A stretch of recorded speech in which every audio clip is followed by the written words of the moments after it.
자, 지난 금요일에 있었던 미국 시장을 4가지 키워드로 분석을 해보겠습니다. 애프터마켓 오늘도 신한금융투자 WM 리서치부 스마트 머니 추적팀 최진석 팀장 함께하겠습니다. 어서 오세요. 안녕하십니까. 네, 안녕하세요. 자, 오늘도 첫 번째 키워드부터 볼 텐데요. 어떤 키워드일지 공개해 주시죠. 자, 첫 번째 키워드는 바로 이겁니다. 어차피 틀릴 바엔인데, 자, 과연 어떤 내용일까요?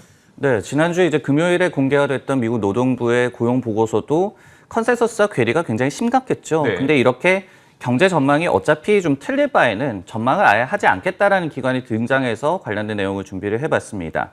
바로 뉴욕 연방은행이었는데요. 이날 팬데믹과 관련한 불확실성 그리고 지표의 변동성을 고려해서 분기 GDP 성장률 전망 제시를 중단한다라고 웹사이트에 발표를 했습니다. 참고로 지난 8월 27일자 뉴욕 연은이 이 제시를 한 3분기 성장률 전망은 3.79%였는데요. 근데 이것을 주간 단위로 내놓습니다. 그렇기 때문에 9월 3일 정도에 확인하려고 들어갔던 투자자들은 웹사이트에서 이 같은 공지를 보고 빈손으로 돌아갈 수밖에 없었는데요. 한편 이제 애틀란타 연은에서 집계를 하는 성장률 전망은 9월 2일자로 3분기에 3.7%로 나타나고 있습니다. 근데 이것도 9월 1일, 그러니까 바로 전날에 5.3%에 대비해서 대폭 하향 조정된 수치거든요. 그만큼 전망을 내기가 굉장히 어렵다는 점을 보여주는 대목이라고 볼 수가 있겠고, 참고로 애틀란타 연은에서 내놓게 되는 다음 성장률 전망 제시 날짜는 9월 10일이 되겠습니다. 와, 그러니까 지금 상황이 이렇게 전망하기가, 그러니까 전망해도 맞을 가능성이 매우 낮다고 보는 게 이제 그 연은들의 판단인 것 같은데요.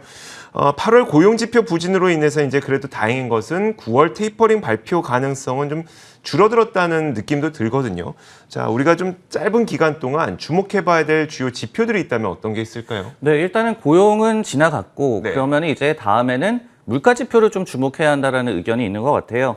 왜냐하면은 이게 일시적인 인플레이션이냐에 대해서도 이견이 굉장히 심하기 때문입니다. 경제 전망을 하기가 그만큼 힘들다는 또 하나의 대목이라고 볼 수가 있겠고요. 예를 들어서 이제 제레미 시게 와튼스쿨 교수 같은 경우에도 8월 고용 지표보다도 인플레이션 지표가 더 중요할 것이다라고 애초에 얘기를 한 바가 있었습니다. 그러면서 예상치보다 인플레 지표가 높게 나오게 된다면은 연준이 다시 한번 좀 공격적이 될 수가 있다라고 얘기를 했습니다. 참고로 미국에서 CPI 지표는 오는 9월 14일에 발표가 될 예정입니다. 한편 이제 지표의 불안정성보다는 기업 이익 모멘텀에 주목을 하라라는 의견도 있었는데요. 예를 들어서 찰스 슈왑 같은 기관에서는 고용 부진과 그리고 코로나19 재확산 등의 우려 요인이 있지만은 투자자들은 여전히 실적을 주목할 것이다. 이미 나타나 있는 그리고 좋은 점을 더욱더 주시를 할 것이다라는 그런 전망을 제시하기도 했습니다. 알겠습니다. 참 저도 어렸을 때 공부 열심히 하고 시험을 봤는데 성적이 안 좋으면 그럴 바에 그냥 놀 걸 그랬나 막 이런 생각도 했었는데 참 연준도 요즘에 그 시장 환경 바라보면서 참 어려움을 많이 느끼고 있는 것 같습니다. 연은들 몇몇 연은 뉴욕 연은이 GDP 성장률 전망 제시를 중단하기로 발표를 했다는 소식 전해드렸고요. 자, 다음 키워드 한번 살펴보도록 하겠습니다. 다음 키워드는 바로 이겁니다. 자, 빵빵 터지네라는 키워드를 제가 설정을 해봤는데요. 어떤 내용이냐면 최근 들어서 미국 기업 가운데 호재가 연일 터지고 있는 기업이 있어서 한번 소개를 해드리려고 합니다. 그림에서 보시는 것처럼 바로 매치그룹, 글로벌 데이팅 애플리케이션을 쭉 모으고 있는 매치그룹에 대한 이야기인데요. 자, 전 세계에서 가장 큰 데이팅 그룹이죠. 매치그룹이 S&P 500 지수 편입이 결정이 됐습니다. 오는 9월 20일부로 편입이 완료되는데 이 소식과 함께 매치그룹의 주가는 시간의 거래에서 약 9%가량 급등했습니다. 매치그룹이 편입되면서 대신 편출되는 종목이 있겠죠. 바로 일반 의약품에 복제 의약품을 만들어 판매하는 기업인 페리고가 S&P 500 지수에서 편출되기로 결정이 됐고요. 자, 이 외에도 이번에 S&P 500 지수에 편입된 기업은 보험 상품을 판매하는 보험 브로커리지 기업이 있습니다. 브라운앤브라운, 그리고 인재관리 소프트웨어를 판매하는 IT 기업인 세리디안 HCM 홀딩스가 편입이 되게 됐고요. 대신에 편출되는 기업은 생명보험 기업인 운엄그룹, 그리고 유전 서비스 기업인 NOV가 S&P 500 지수에서 편출됩니다. S&P 500 지수에 편입되고 또 유지되기 위해서는 당연히 여러 가지 조건을 유지해야 되는데 그중 가장 대표적인 게 시가총액 기준 131억 달러 이상을 유지해야 된다는 거거든요. 하지만 매치그룹은 약 410억 달러 정도의 시가총액을 규모를 갖고 있기 때문에 매치그룹은 이 조건을 만족시키는데 전혀 문제가 없어서 유지되는데도 그렇게 어렵진 않을 거다라는 이야기가 나오고 있습니다. 또 한편으로 이제 매치그룹은 올해만 약 30억 달러 넘는 매출을 기록할 것으로 기대가 되고 있는데요. 최근 또 애플이 매치그룹에 외부 결제 링크를 허용할 수 있도록 하게 됐죠. 그러다 보니까 마진을 늘릴 가능성도 높아졌습니다. 자, 이처럼 좋은 소식들이 가득한 가운데 S&P 500 지수 편입 소식까지 전해지면서 주가는 시간을 거래해서 다른 기업들에 비해서도 크게 오를 수 있었던 것으로 보이는데, 자, 매치그룹 요즘에 뭐 많은 소식들이 좀 쏟아져 나오고 있어서 매치그룹에 대한 월가 시각 궁금하네요. 네, 마켓워치에서 지금 19개 정도의 IB가 투자 의견을 내고 있습니다. 네. 근데 평균적으로 따져보면은 비중 확대 의견이 나오고 있고요. 그리고 목표 주가도 174.33달러. 그러니까 지금 대비해서도 업사이드를 충분히 좀 점치고 있음을 알 수가 있습니다. 이게 이 8월 초쯤에 실적을 발표를 했었는데 실적 일부 지표가 이제 컨센서스에 미스가 났었습니다. 그러면서 단기 급락세가 나타나기도 했던 이 매치그룹인데요. 그럼에도 불구하고 8월 5일에 서스퀘어나 그리고 8월 10일에 시티그룹에서 각각 또 목표 주가를 올린 바가 있었습니다. 175달러, 180달러를 이제 각각 제시를 하고 있는데요. 참고로 이제 서스퀘어나 같은 경우에는 지난 2월에 매치그룹을 이 파지티브로 투자 의견을 상향 조정한 바가 있었고요. 그리고 3월에는 가장 먼저 이 범블, 또 비슷한 기업이 되겠죠. 범블에 대해서 이 커버리지를 게시한 IB가 되겠습니다. 그러면서 그때 범블에 대해서 뭐라고 얘기를 했냐면은 여성 중심 애플리케이션으로 굉장히 매력이 있다라고 얘기를 했고요. 그리고 데이팅 앱 유저들이 복수 앱에 돈을 쓴다. 그러니까 하나에만 지불을 한다는 것이 아니게 되겠죠. 그러다 보니까 범블과 매치그룹이 둘 다 공존이 가능하다라고 얘기를 했거든요. 이렇게 서스퀘어나가 특별히 이렇게 데이팅 앱 관련 기업들에게 긍정적인 의견을 내놓고 있기 때문에 이 IB의 이 의견이 어떻게 바뀌는지를 보는지도 투자 심리를 좀 가늠할 수 있는 지표가 될 것 같습니다. 네, 알겠습니다. 전반적으로는 그래도 이제 매치그룹에 대한 월가 IB들의 의견은 비중 확대 의견 정도로 모아지고 있는 것 같습니다. 자, 이어서 다음 키워드도 공개하도록 할 텐데요. 다음 키워드 아마 많은 분들이 좀 관심 가질 법해요.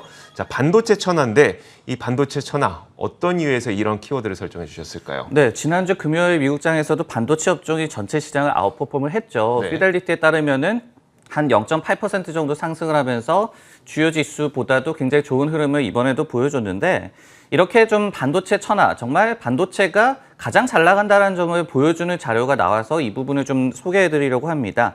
미국의 반도체 산업협회 SIA에 따르면요. 글로벌 반도체 업계의 7월 매출이 454억 달러로 나오면서 YOY 기준으로 29%나 급증을 했다고 합니다. 그리고 MOM 기준으로도 2.1% 증가를 했고요. SIA 측에서는 글로벌 반도체 판매가 7월에도 여전히 강했다라고 얘기를 했습니다. 그러면서 모든 주요 시장 그리고 제품군에서의 수요가 굉장히 좋게 나왔다. 로버스트라는 그런 표현을 썼습니다. 참고로 이제 MOM 기준으로 봤을 때 미주 지역에서의 매출이 4.2% 증가한 것으로 나타났고요. 일본이 3.2% 증가였습니다. 다만 이제 유럽은 0.8% 소폭 감소하는 추세를 보이기도 했고요. 참고로 이제 SIA는 미국의 업계 한 98% 정도, 그리고 미국 외의 업계도 3분의 2 정도를 커버하는 그런 협회로 이해하시면 될 것 같습니다. 알겠습니다. 와, 이렇게 굉장히 수요가 좋기 때문에 사실 최근에 이 반도체주에 투자하셨던 분들은 좀처럼 이 주가가 수익률이 잘 안 나서 많이 고전을 겪고 계실 텐데 이렇게 계속 수요는 뛰어나는 점이 좀 확인이 되고 있는 것 같습니다.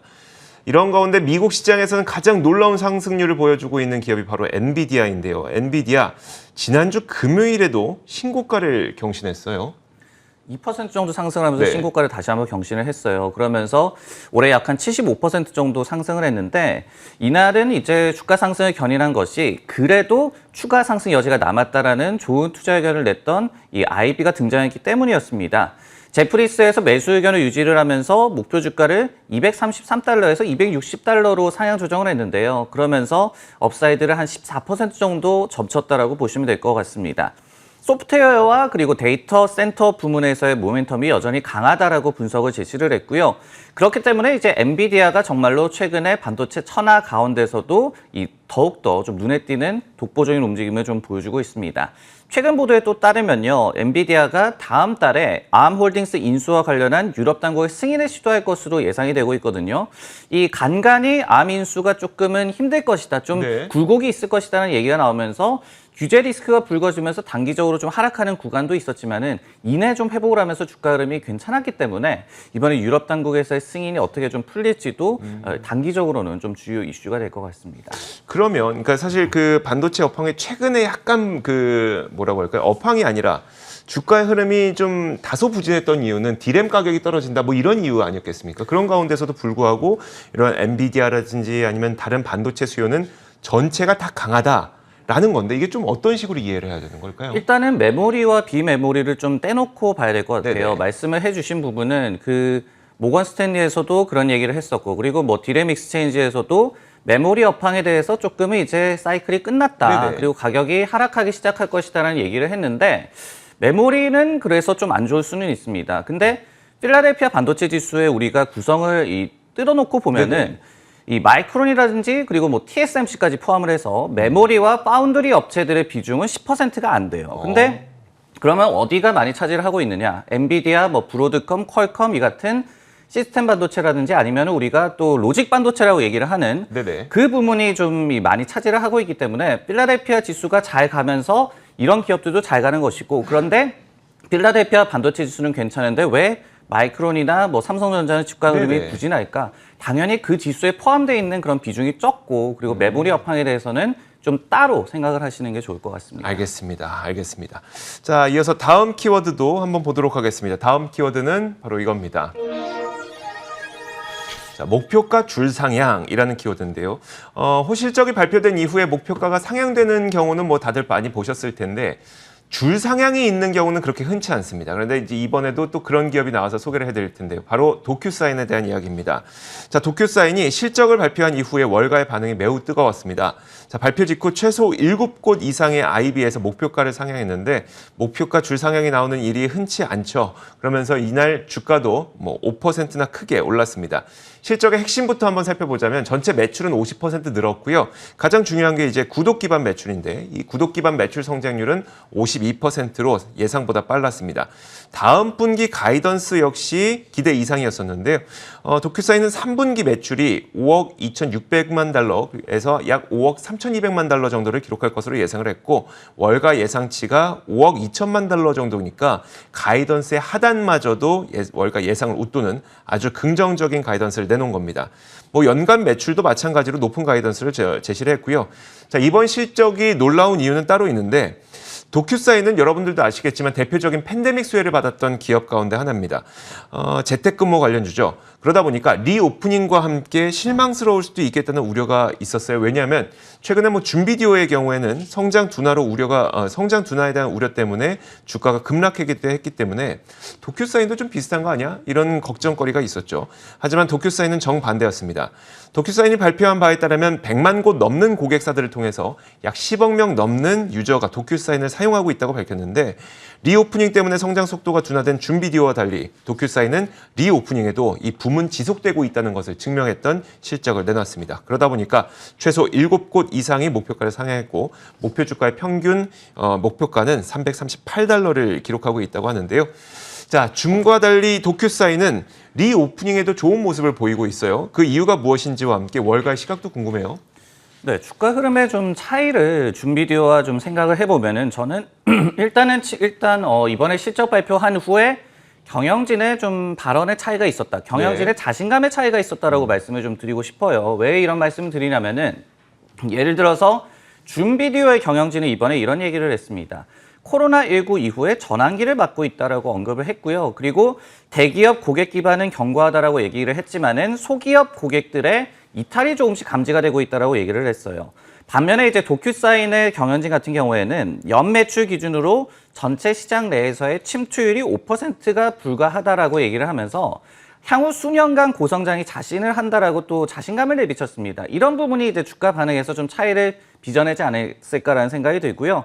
그리고 이제 시장 경쟁과 관련해서도 이제는 도큐사인 하다라는 것이 전자서명을 하는 것에 동사가 됐다라고 경영진에서 얘기를 했어요. 근데 또 이런 대목에서 우리가 본다면은 화상회의를 할 때도 우리가 줌한다라고 얘기를 하지 그러네요. 화상회의 한다라고 얘기를 안 하거든요. 그렇기 때문에 뭐 줌 비디오도 뭐 도쿄사인과 비슷한 또 흐름을 어떤 또 계기로 인해서 뭐 탈 가능성도 저희가 생각을 해봐야 될 것 같습니다. 알겠습니다. 뭐 말씀하셨던 게 단어를 뭐 자신감이라고 표현했지만 이 자신감 자체가 기업의 가이던스를 또 반영하는 거기 때문에 그만큼 미래를 강력하게 봤던 도큐사에는 주가의 흐름도 강력했다 이렇게 보면 될 것 같습니다. 자, 지금까지 신한금융투자 WM 리서치부 스마트머니 추적팀 최진석 팀장과 함께 이야기 나눠봤습니다. 말씀 고맙습니다.